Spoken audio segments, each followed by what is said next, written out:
Initial reaction to this declaratory order now that coming from the Constitutional Court, that it seems to agree, wholeheartedly it would seem though, with the rulings made by the High Court. Indeed it does, and it's a vindication of CASAC's application itself.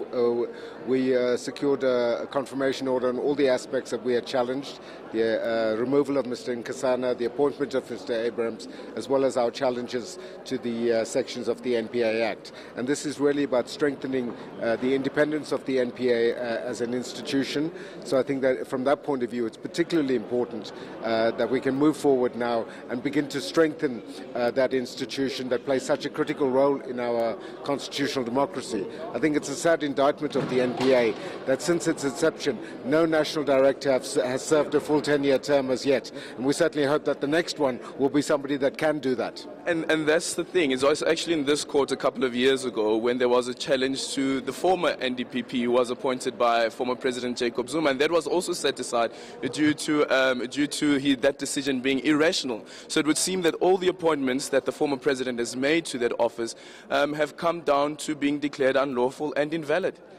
Indeed, but I think what this provides us with an opportunity to do, because I think what the orders that the court made today strengthen the independence of the institution, and a critical part of that is to strengthen the security of tenure of the person holding office as the NDPP. And that really means that the process of appointing that person needs to be fixed. It cannot be something that's simply left in the hands of the president to do as it is currently. And how do you fix it? Because the court didn't express itself on that. Well, the court wasn't asked to express itself on that, but we're going to have to appeal to Parliament to amend the NPA Act to provide for a more open, transparent and inclusive process of selecting the NDPP, similar to the way either the heads of Chapter 9 institutions are appointed, or similar to the way in which judges are selected by the JSC. But it has to be a better system than we have at the moment.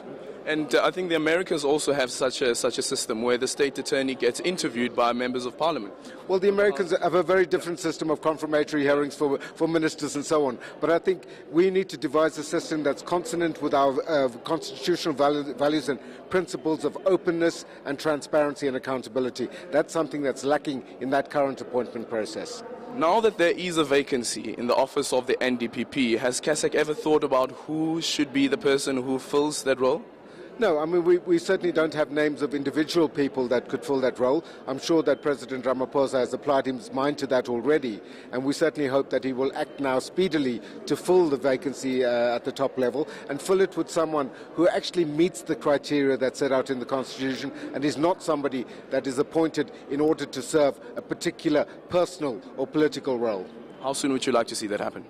We would like to see that happen within a matter of days, so that the task of rebuilding the institutional integrity of the NPA can begin forthwith. Well, thank you so much. Lawson Naidoo there from CASAC speaking.